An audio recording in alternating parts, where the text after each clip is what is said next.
How's it going? Going great. Going great. Yeah, Excellent. Where, thanks. where have you been hunkering down? I'm sorry. Where have you been hunkering down all this time, guys? I've been hunkering down at home in Manchester, Connecticut. Very Yeah. cool. And that's where you grew up? Close by, close by. I grew up in rural Connecticut in Andover, which is nearby, just kind of on the outskirts of the greater Hartford area. So it's really, so you were there basically your whole life and went off and pretty much stayed with, your dad was in the band Silverado. Yeah, that's right. After I graduated high school, I'd moved out and kind of bounced around a little bit, but yeah, my father, we were both in the greater Hartford area, and I did some playing with him actually years ago. Cool. And Silverado was a big band in the 70s. What songs would we know about from that band? Sure, yeah, the 70s and 80s, they had three records, two with RCA and one with Sony, and their song "Hide Your Love" was a regional hit, and then they had another song called "Ready for Love," and their first single that came in the early to mid 70s, a song called "Fly Away."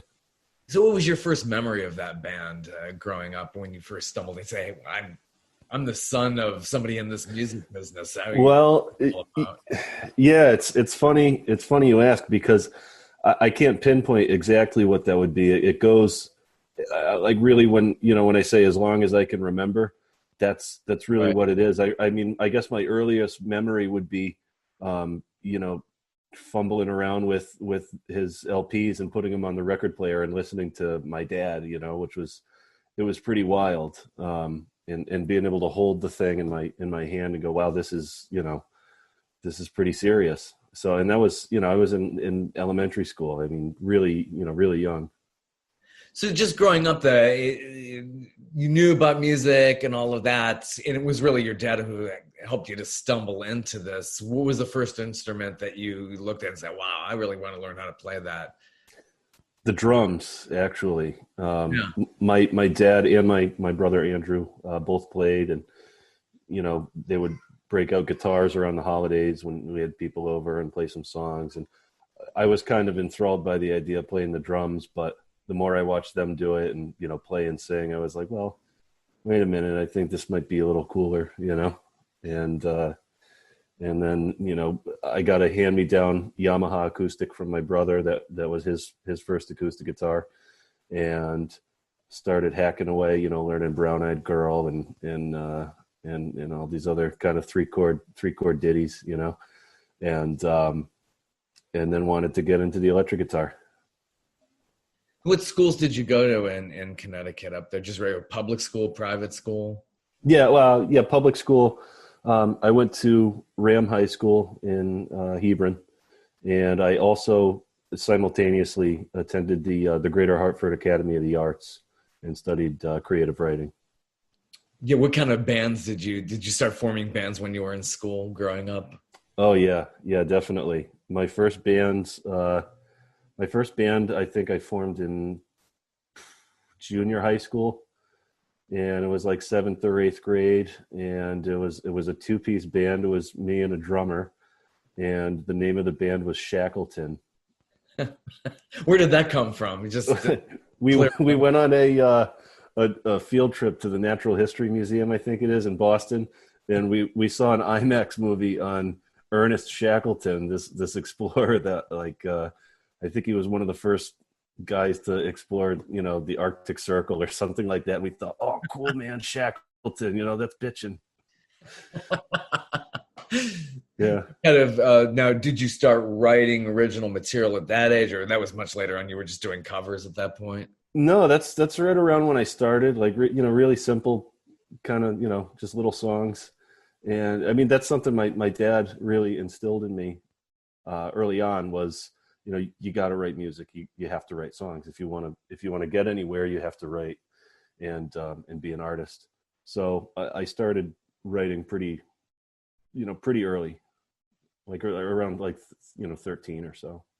It's a good early lesson. If you want to make a name for yourself, you really, really want to have that longevity. Uh, yeah, write your own material, not just do the covers. The covers will give you the money at first Yeah. to make a name for yourself, to really forge ahead. Yeah, that's true. So after your first band, did you have any other bands before getting out of school?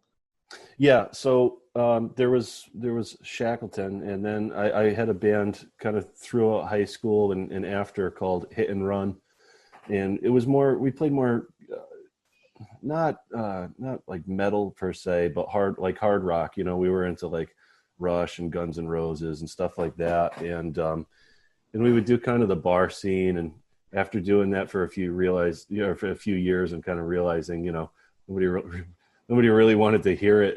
We were amusing ourselves more than anything. They wanted to hear like top 40 and stuff like that. It just kind of went by the wayside. And then different incarnations of bands over the years. There was trios, and then 4-piece and 5-piece band, and it's just I landed. It took a while to kind of land where I am. So yeah, definitely over the years and throughout the early and mid 2000s, a lot of different versions of bands. When did it become really serious? Like, this is my career. I'm not doing this whole college thing, and I'm all in. What point did that dawn on you? Geez, probably in my mid 20s. I mean, I always knew that I wanted to pursue music. I just really wasn't sure how, and I was trying to figure out some way to do it, And then I got hooked up with a producer, Jimmy Braylauer, in New York City when I was 25, and he kind of helped me go from here to here in terms of, he came up to my little studio and we sat and listened to my catalog, and he said, I probably played him a dozen songs, and he said, okay, these three, I think, we should do something with, or work on, in those terms, something like that. And I went to school with him. I really kind of learned about format writing and recording, and I mean, I shouldn't say writing. I kind of learned that from my dad, but just, how to make everything kind of fit into a box that's accessible, that 3-minute and 30-second box, that it sounds cliche, but that's how people digest music. It's tough to be able to take something, some sentiment and something that is meaningful to you and fit it into that space. Yeah, it's kind of like poetry. It's like, how do you word economize and say so much with so little? Yeah, Genius. I agree. Completely. So, did you go on stage with your dad at a certain point? You joined him and helped out, kind of with family business? No, it's very much like that. So, pretty early on, actually, I think it was 18 or 19 when I started playing in his band Silverado. He had been invited to do a reunion of sorts for a fundraiser that an annual fundraiser that we have up here, called the Ray Beller Scholarship Fund in Manchester. And two of the guys that played on his third record, Mike Hayden and Jeff Keithline, said, "Hey, Carl, we should get together and play a couple of songs," because they would always have kind of one headliner for this event. And his partner, Buzz, both his songwriting partner and musical director, kind of the relationship was, my dad was the lead singer and wrote the lyrics, and Buzz was the lead guitar player and sang harmonies and wrote some of the melodies. So, or the music. He relocated to the West Coast and, got involved with a pretty serious corporate job in the audio industry, and wasn't available to play. So my dad asked if I, wanted to do it. And it was, you got to learn all the parts to the records, and it's not, noodling around and it's, you got to put the time in. And that was the start of it. And we played for, probably a good 10 years doing the Silverado show. That's good training. Yeah, it certainly was. And some of the venues we got to do, were really, really impressive and like nothing I had any experience with before, Do you still feel most comfortable performing in the region? Have you expanded out beyond the Northeast, going down maybe towards like down Baltimore and going all the way down to Florida? Have you expanded beyond that range? Yes. Yeah. So I've played as far south as Florida. Southwest Florida is the furthest I've traveled for a few dates. And then out of the region, towards upstate New York and down in the Philly area over the years for one-offs and that kind of thing. And it's funny you mentioned that, because this year we were supposed to have, my band, when I say we, more or less an East Coast tour, and it just, it's gone with the wind, as they say. Yeah, very rough in this economy, and live music has taken such a hit. So are you recording more right now, or just doing more of these virtual concerts at the moment, dealing with COVID? I'll be honest with you, I'm getting back into it. I kind of, I took the summer off, I guess you could say, because I started doing a lot of the virtual concerts, and it's, I'm sure that people appreciate it, to a certain degree, but I know, having friends kind of in the corporate world, I feel like the common thing is that everyone's getting a little burnt out on Zoom and virtual this and virtual that. And, no offense, of course, but, so after a while of doing those concerts, I didn't feel like I was delivering the best show that I could. And I didn't want it to turn into a complete, cover performance. And I wasn't really able to write fast enough to keep up with like a weekly schedule. So I backed off of that and started to focus on writing. And it's been coming in drips and drabs, I'd say, a little more so now, but it was just kind of the whole thing with the pandemic was stifling, if that makes sense. I mean, this is good. We're able to do things like this. It's a bit of an opportunity. It's a double-edged sword, though. I mean, I like to do good video production, and I have to, I'm dealing with these virtual meetings. Right. You make the best of it, and you go on from there. And then, of course, you can develop material from that, which you're probably doing in music. So when did you? I mean, you're not really solo. It's this is your band. You kind of consider everybody equal in your band. When did it start? I would, a friend of mine kind of coined this, that does a similar thing. I would say it's more of a benevolent dictatorship. I have great guys that play with me, and they're fabulous musicians, and I'm really lucky to have them all. And they learn my records to a T, and they deliver that. And if I say, hey, let's change this part or do that, everybody responds really well. But at the end of the day, no matter who's playing with me, I want the representation of those songs to be what my vision is. I put in a lot of time to make the records and to write it and come up with it. And I kind of put it as, if you have ideas, I want to hear them, but don't be offended if I don't want to go with it. And I've been in bands before. It works out really great, believe it or not. And I don't want to come off the wrong way when I say all of that, but I've been in bands that deteriorate because there's too many cooks in the kitchen. And, sometimes the band is a democracy. It doesn't always pan out, especially if you have some strong personalities. And I told everybody going in, I said, listen, I don't want it to be a situation where I come off in a bad way because I'm perceived as too pushy, or I want things a certain way. So I just kind of said from the get-go, this is what I'm doing. The brand, or the band is Alex Shillo. And if you want to do it, I'd love to have you. And if not, I completely understand. And everybody wanted to do it. So I was really fortunate, Do you consider the outfit to be more like kind of like one of your idols, Bruce Springsteen? Is it kind of like it has obviously that sound? It's kind of like Bruce Springsteen meets Nashville sound. You have that big, big band sound. Yeah, yeah, and even Billy Joel, you could say the same thing, or Tom Petty and the Heartbreakers. It's the band is an integral part of the sound, but it ultimately is there to support their music, and that's kind of how I see it.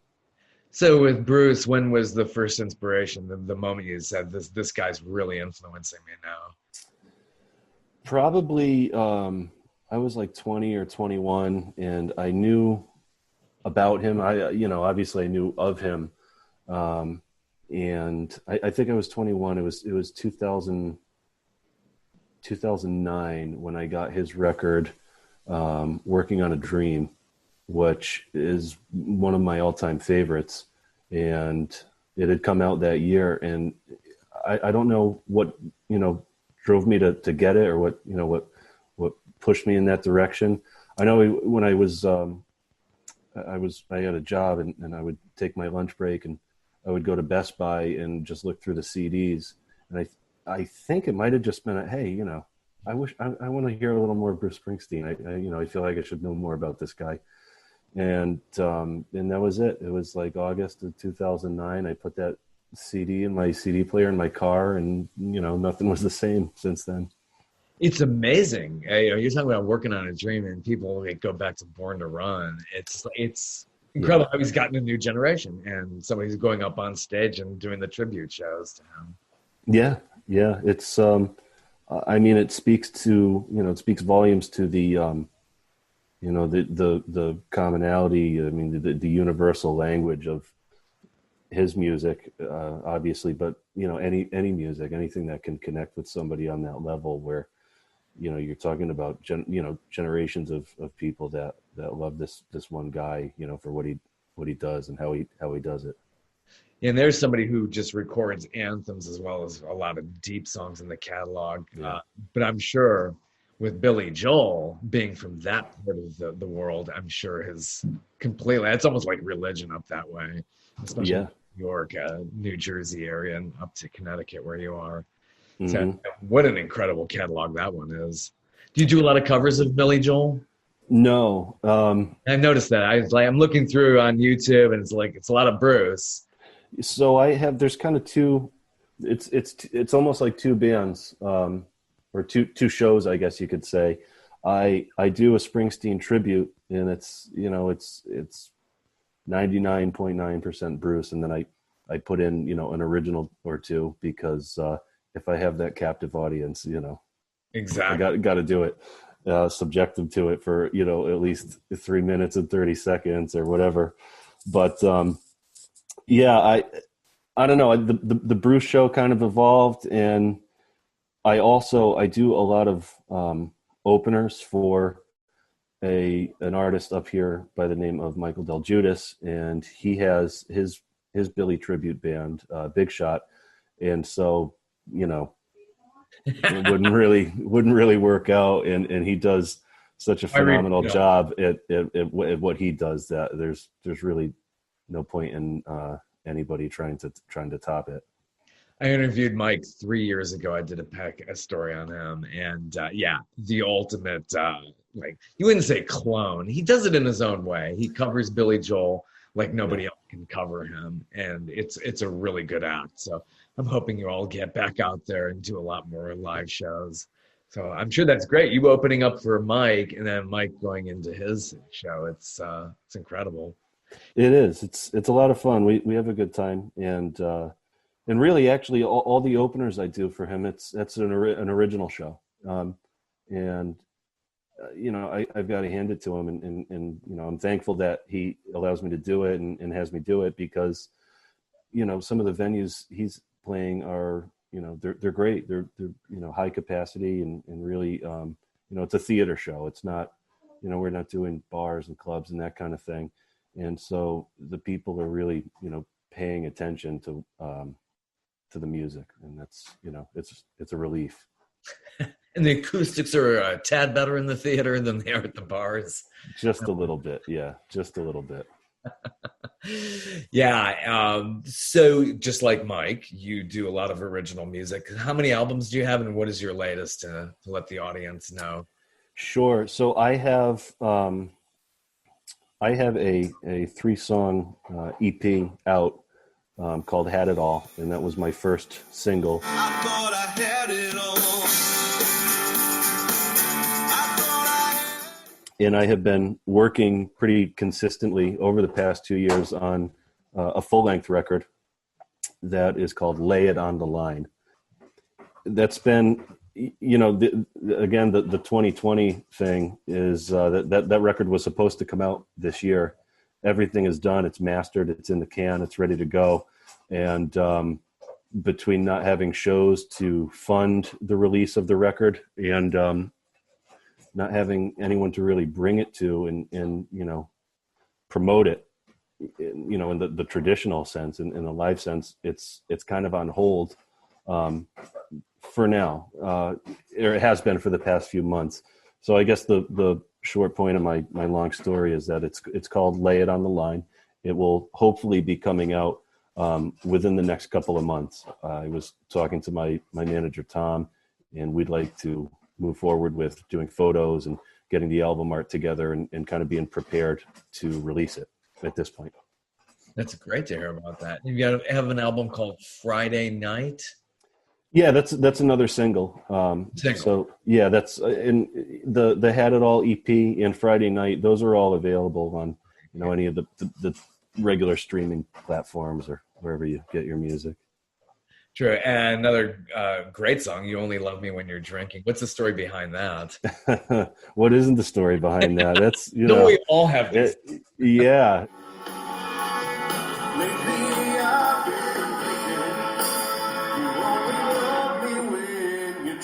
It's funny. I figure, when you talk about having relatable subject material, it's like, you're either have been or are on one end of that spectrum at one point or the other, and it actually, it kind of came from a guy that I play with in my band. And he's like, "Man, this girl I'm seeing, I really like her, but I think she only likes me when she's half in the bag." And I was like, "Geez, man, that's tough." So I got to thinking about it, and the song just started to, just kind of roll through there. And it's, he's not the only one that it's happened to. So yeah, it's relatable. We've all gone through those low self-esteem moments. So. Yeah, that totally. So especially when you might be doing the bar sometimes. Yeah, exactly. Well, it's funny the reaction that I get from the song sometimes, because if it's, if we're doing like a later show and people are feeling pretty good, it gets a lot of attention. I guess you could say something like that. Very true. Well, going back to Bruce, so what are your more favorite songs out of the catalog besides "Working on a Dream"? Going back, "Born to Run," "Darkness on the Edge of Town." Those earlier songs probably are. Yeah, it's "Darkness on the Edge of Town" is a favorite. "No Surrender" is like top 3, maybe even top 5 for me.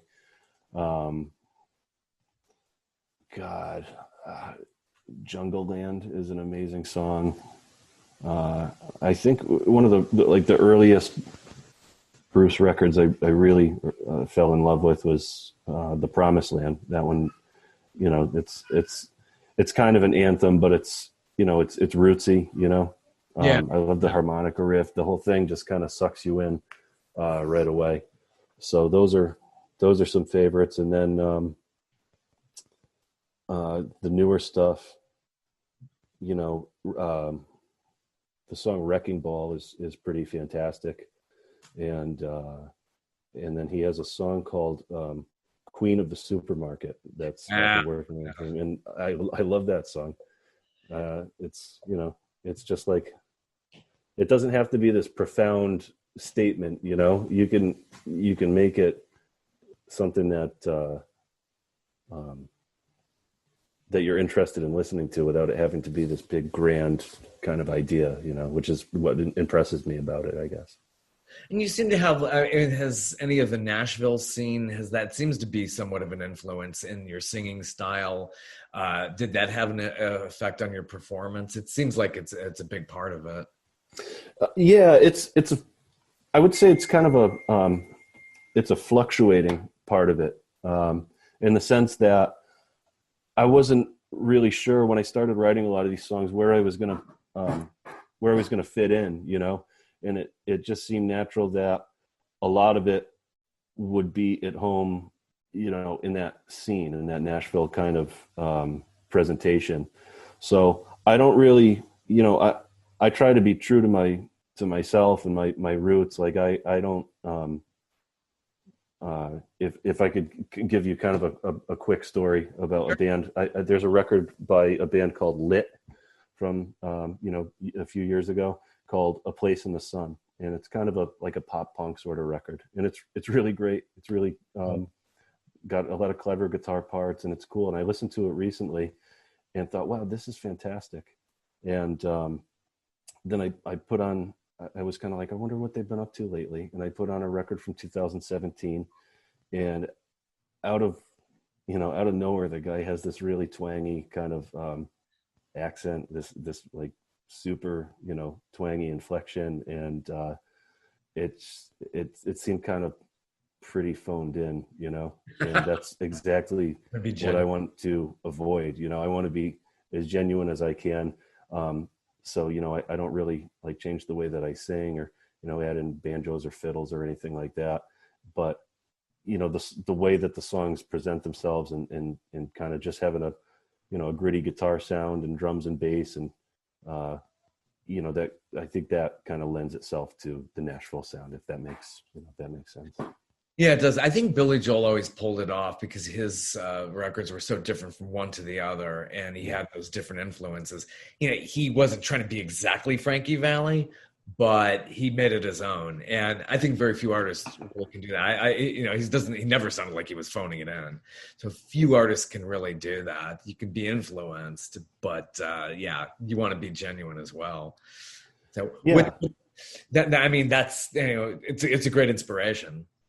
A guy, that same producer I worked with, Jimmy, kind of told me a while ago, he said, you know, if you have writer's block, you can always try to, you know, he said, just pick a song, pick a Beatles song and put it on and listen to it. And he said, you know, essentially try and copy it, do your own thing. Don't play the exact same chords, but think your own chord progression and something else. And he said, and even though it's manufactured, it's going to be your own thing. And it's when you actually start getting into the writing process, you know, all it did was kind of plant a seed. So maybe it has a Beatles influence to it or part of that sound. But by the time you start to craft it into something, it's going to be you know, no matter what. So how's the recording process for you when you go into the studio? Do you somewhat dread that, or is it something that you look forward to at first? I really enjoy it. I wouldn't say that there's no part I really dread. I love being in the studio. I guess maybe the slowest part to me is is laying down the basic tracks. So like your drums and your bass. And that depends on what I'm doing because the whole record wasn't recorded with a band. I was really fortunate that on a couple of the songs, I got to work with Billy's band. Tommy Burns and Andy Sishon and Chuck Berge did the basic tracks for Friday Night and You Only Love Me When You're Drinking. And that wasn't boring at all. That wasn't a drag. That was amazing, you know, and those guys came in and just knocked it out, you know, in a few takes and then we were off to the races.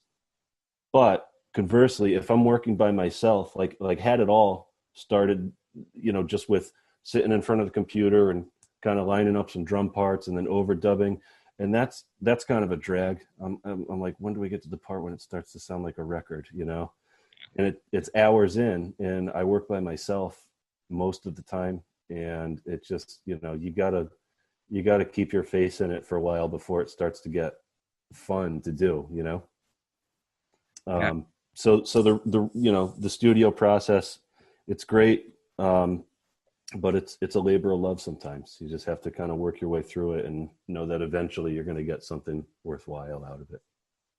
Yeah, it's always a challenge when you're on a big artistic project like that. It's like at first it's like, oh, I have so much ahead of me, but yeah, the payoff at the back end is has to be an incredible feeling.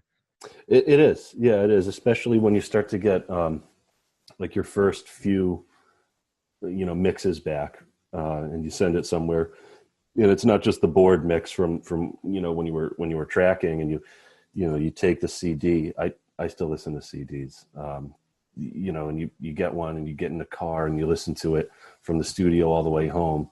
And then you go back to the studio and you keep doing that and you get really used to that. And then eventually when it's ready to get mixed and you get those first few mixes back and it's like, oh, holy shit, it's starting to sound like something now, that's a great feeling. And it's really exciting. And it's hard to not get ahead of yourself and be like, no, this is great. We shouldn't change anything. It's done. But, then like anything, the more you live with that, you start to pick it apart a little bit. And with the recording process, another thing my dad taught me is, eventually you need to be done. You go into refix and revisit and redub and redo this. Eventually you need to kind of pick your thing and go with it and make the record and commit. And then when you go out for, the tours, the live shows or whatever, are you trying very hard to sound exactly like the record, or it's just like, hey, we do enough rehearsal here. This is the live vibe to it. You have a method to the madness with rehearsing with the band? Yeah. So they're close enough to the records that, they're instantly recognizable if you're familiar with the music. There are certain little flares, sometimes there might be something on the record that is a little too subtle to work live, or is a little too, I don't know, it doesn't translate, from the stage to the audience. So we do things to make them translate, I guess, and they're not major changes. It's not like the type of thing where you would think, oh, why'd they change that, or why'd they take this out? It's just doing like a little push here, and some stops, some, emphasizing certain parts. And I think that's what helps sell it, Do you have any pre-show rituals before you go on stage? I always wonder with artists, it's like, do they want to be thoroughly left alone? Nobody look at me. And then I go out on stage. How's that feeling before you hit the stage?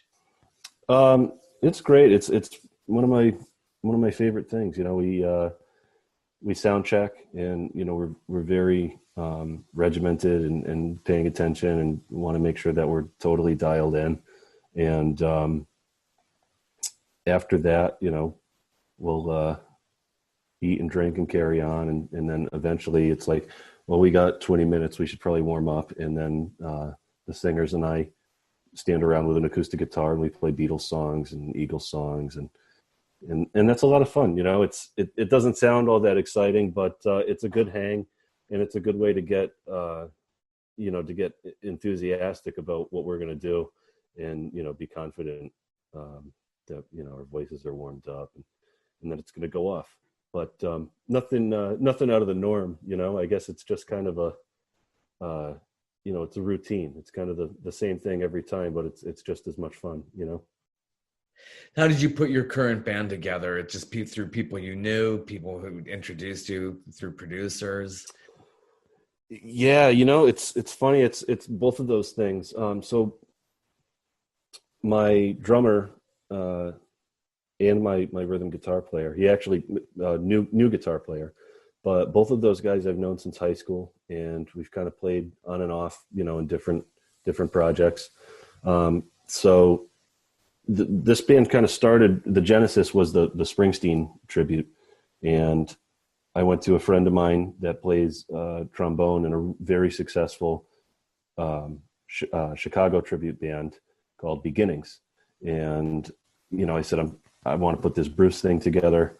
Can you help me find some musicians? I have some guys, but I need a horn player and I need a keyboard player. And, that's what started it. I found my drummer originally started playing bass, and he had to get moved around, and he knew how to play. So I said, okay, can we move you to drums? So Zach Peterson, he plays the drums. My bass player, Mike, we've been playing on and off for, the better part of 10 years, and he was interested. So he came in, and then my buddy Dan from Beginnings helped me find Rodney, my sax player. And that was a really big deal. He's quite the accomplished musician, and he's played with, Gloria Gaynor and the Temptations and all these different bands. But my keyboardist, we met, actually, I replaced him in a hip hop band years ago. He played keys in a hip hop band, and he left, and I filled his shoes, and that thing fizzled out. And when I needed somebody to play keys, I called him, and, he was interested. And my guitar player, my rhythm guitar player, he's another guy I've known since high school. We've played in different bands, and we used to record in my basement in my dad's project studio back when we were 15 at 16. And he actually just got off the road. He was in Nashville for a while playing with Crystal Bowersox, and he toured with another band called Continental, all over the world. And, kind of found his roots in Rhode Island, and, just one thing kind of led to the next, and he wanted to play, and it's the right fit. Nice. So getting back out on the road, what are your plans for, basically planning for 2021, or just doing the type of shows that just basically are socially distanced? Are you going to be doing that pretty soon? Yeah. So there's a possibility. I don't know if it hasn't been confirmed yet, but Connecticut's doing a little better in terms of our numbers up here with the pandemic. And I understand there's been a slight uptick everywhere, I think. But we might be playing at a venue called the Palace Theater in Stamford, Connecticut on November 20th, God willing. And that'll be our first time back since March. And, fingers crossed it'll happen. But that aside, it's really, all of the plans and the contracts that are coming in are for, spring of next year at the earliest. And it's probably, later spring, like May and June. Let's hope we can see everybody get back out on the road. And that's where yeah. And the excitement is too. That's definitely. So where do you want to take this? What do you see with future projects? Do you want to expand beyond the genre that you're into right now, or pretty much, try different genres in different projects? Not necessarily. I don't think I'm ready to.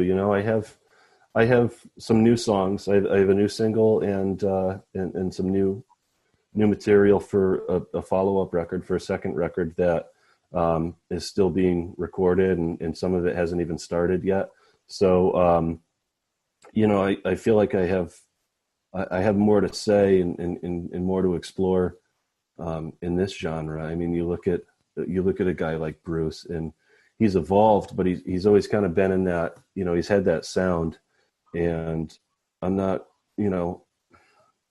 I'm not sure when I'll change direction, or if I ever will. I'm happy doing it. I really like where it's evolving naturally, and I think it's got quite a ways to go. Yeah. Have you seen Bruce live? Yeah. I saw him. I've seen him twice. I saw him in 2009 on the Working on a Dream tour. It was the first time, and then I saw him in 2012, I believe, on the Wrecking Ball tour. Which was the tour with Tom Morello was part of that? Well, that was probably a little after that. Yeah, I think Tom Morello played when it was the it was an anniversary of The River, and he'd performed all of The River in its entirety, and I believe that is when Tom Morello was playing with him. Yeah, that must have been really unique to carve out the whole album and do it sequentially live like that. Yeah, I would have loved to have seen that. It just didn't pan out at the time. But yeah, and then, you know, his concerts are such a marathon. He did the River, and then he would play, you know, the other big hits at the tail end of it, and, you know, do his typical 3.5 hour thing. It's something to behold if you haven't seen him.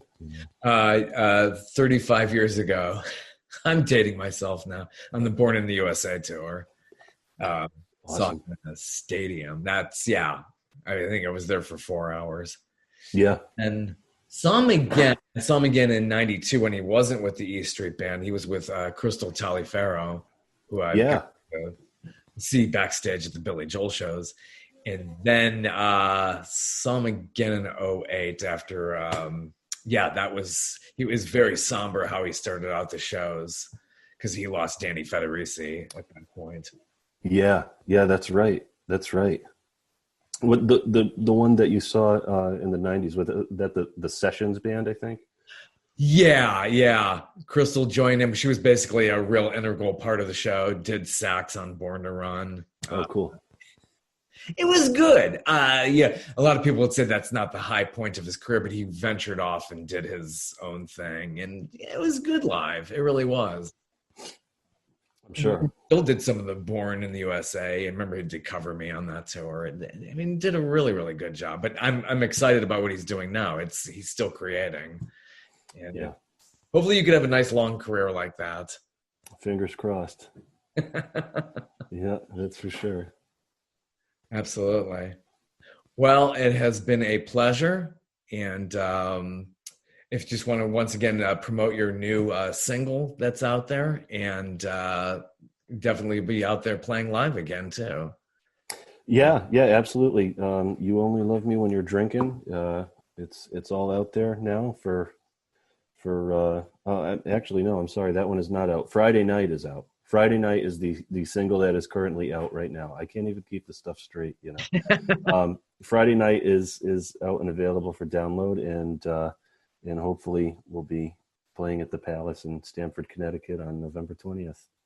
It's on the label Tom Robb Music. Obviously, that's it comes from some people that you know. Yeah. My manager Tom and his family, his brother Robbie. Yeah. Very good. Yeah, I've seen and the videos are on YouTube. You got your own YouTube channel, and you see that video there. You'll Only Love Me When You're Drinking. And oh, sure. Yep. Had it all. So you're getting out there. That's good. You're getting the videos out there. Maybe some TikToks in the future. Yeah, we'll see. Very good. Well, pleasure to see you this evening, and we'll talk with you soon. Yes, thank you so much for having me on, and for your time, and hope to be talking about some new music again real soon. Well, have a good one. Take care. Take care.